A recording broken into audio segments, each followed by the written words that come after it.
हाय, hello, नमस्कार. स्वागत आहे तुमचं आणखीन एका नवीन रेसिपीमध्ये. आज आपण बनवतोय झटपट होणारा नाश्ता, तेही रव्यापासून. तर आपल्याला रोज चपाती, भाजी किंवा उपीट, पोहे, इडली, डोसे खाऊन कंटाळा येतो आणि रोज-रोज ते बनवायलासुद्धा नको वाटतं. त्यावेळेस तुम्ही असा 15 मिनिटात तयार होणारा नाश्ता बनवू शकता, तेही रव्यापासून. मी सकाळी हा नाश्ता बनवला होता आणि घरात सर्वांना खूप जास्त आवडला. सगळ्यात जास्त माझ्या मुलांना आणि आईला आवडला.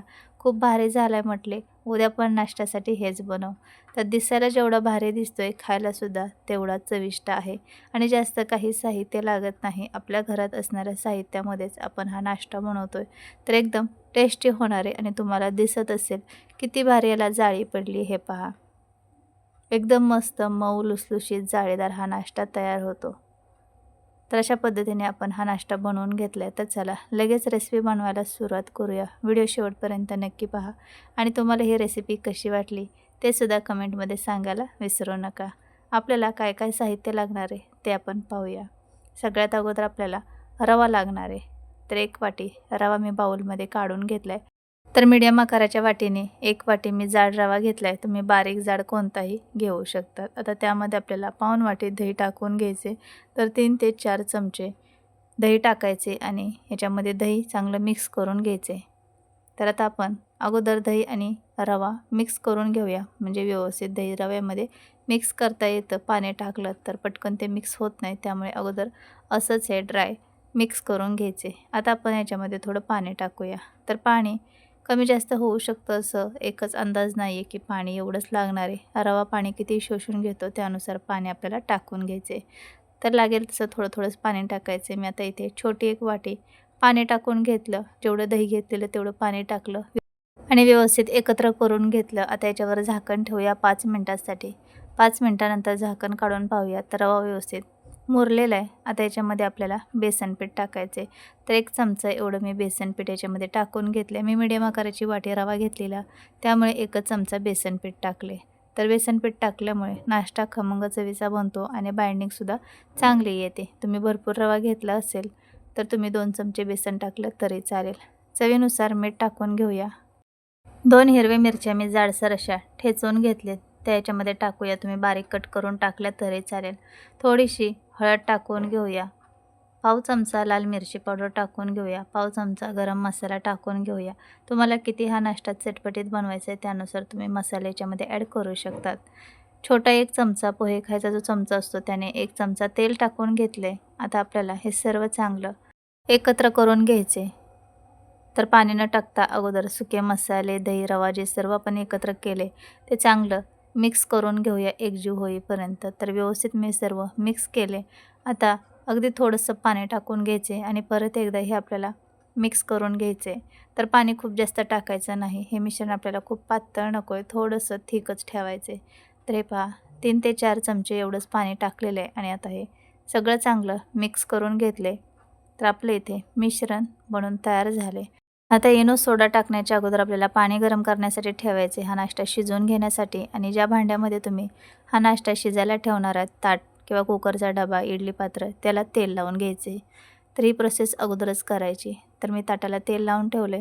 आता याच्यामध्ये आपल्याला अर्धा चमचा इनो टाकायचं आहे आणि 1 चमचा त्याच्यावर पाणी टाकायचे आणि परत एकदा हे सर्व चांगलं एकत्र करून घ्यायचे. तर ही प्रोसेस पटकन करायची कारण इनो टाकला की पटकन ॲक्टिवेट होतो आणि लगेच मिक्स करून आपल्याला हे मिश्रण ताटामध्ये काढून शिजण्यासाठी ठेवायचे आणि पाणी चांगलं गरम झालेलं असावं. त्यामुळे आपला नाश्ता लगेच शिजायला सुरुवात होते आणि मस्त जाळीदार बनतो. तर इनो मिक्स करून घेतला की लगेच ताटामध्ये हे मिश्रण काढून घेऊया. तर सर्व मिश्रण ताटामध्ये काढून घेतले. तुम्ही कुकरच्या डब्यामध्ये बनवू शकतात, छोट्या-छोट्या वाट्यांमध्ये बनवू शकतात किंवा एखाद्या टोपामध्ये, ताटामध्ये अशा पद्धतीने हा नाश्ता बनवून घेऊ शकतात. चमच्याने व्यवस्थित एक लेवल करून घेतली. याच्यावरती थोडीशी लाल मिरची पावडर टाकून घेतली. हे अगदी ऑप्शनल आहे, तुम्हाला आवडत असेल तर टाकू शकतात. चटपटीत चटकदार नाश्ता चवीला खूप छान लागतो, त्यामुळे मी थोडीशी लाल मिरची पावडर टाकून घेतली आहे. आता पाणीसुद्धा आपलं चांगलं कडकडीत उकळलेलं आहे, गरम झालेलं आहे. तर पाणी असं चांगलं गरम झालेलं असेल आणि आपण नाश्ता शिजण्यासाठी ठेवला की लगेचच नाश्ता शिजण्याची प्रक्रिया चालू होते. त्यामुळे पाणी असं गरम करून घ्यायचे चांगलं. आता आपण याच्यामध्ये ताट ठेवून घेतले. आता वरून झाकण ठेवूया आणि मिडियम गॅसवरती आपल्याला 10 ते 12 मिनिट हा नाश्ता चांगला शिजवून घ्यायचा आहे. तर गॅसची फ्लेम मिडियम ठेवायची आणि चांगलं शिजवून घ्यायचं, उघडून पाहायचं नाही. मस्त असा आपला नाश्ता बनवून तयार होणार आहे. तर इथे 12 मिनिट झालेले आहेत. आता आपण गॅस बंद करून घेतला आहे. ताट काढून पाहूया. हे पहा, वाव, एकदम मस्त असा आपला फुगून वरती नाश्ता आलेला आहे.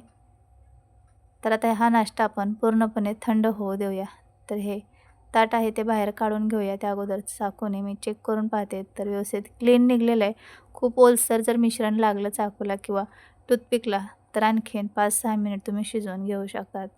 आणि पूर्णपणे नाश्ता थंड झाला की आपण याच्यावरती तडका करून घेणार आहोत, म्हणजे नाश्त्याची चव डबल होणार आहे.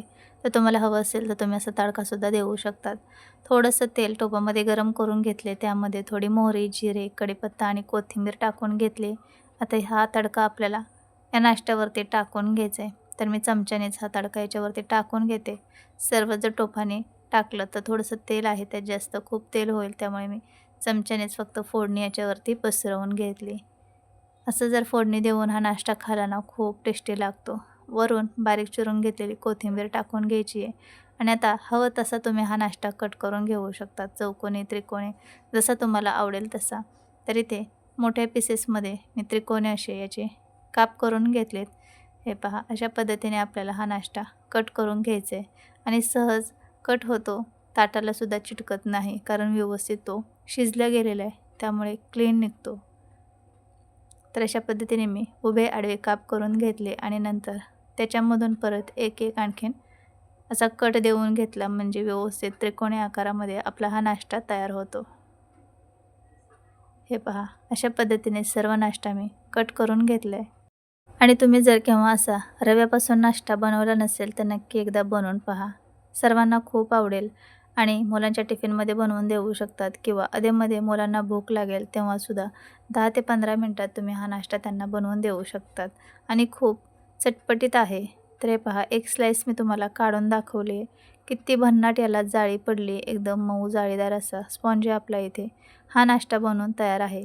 हा ढोकळ्यासारखाच एक प्रकार आहे, पण आपण रव्यापासून बनवला आहे आणि कोणत्याही चटणीसोबत किंवा असंच खाल्ला तरीसुद्धा खूप छान लागतो, कारण आपण याच्यामध्ये सर्व काही मसाले टाकलेले आहेत, फोडणी केली वरून, त्यामुळे चवीला तर खूप भारी लागतो. तर आहे की नाही एकदम साधी सोपी रेसिपी. आणि तुम्हाला फोडणी वगैरे करून जर आवडत नसेल तर तुम्ही शिजल्यानंतर असंच थंड झालं की कट करून सॉससोबतसुद्धा खाऊ शकतात. तर कशी वाटली ही रेसिपी नक्की कमेंटमध्ये सांगा. थोडी जरी रेसिपी आवडली असेल तर एक लाईक नक्की करा. असे साधे, सोपे आणि घरगुती साहित्यात तयार होणाऱ्या भन्नाट रेसिपी पाहण्यासाठी चॅनलला सबस्क्राईब करा आणि शेजारी असणाऱ्या बेल आयकॉनवर सुद्धा क्लिक करा, म्हणजे तुम्हाला रोजच्या रोज व्हिडिओ पाहता येतील. आपण भेटूया पुढच्या व्हिडिओमध्ये. Bye bye.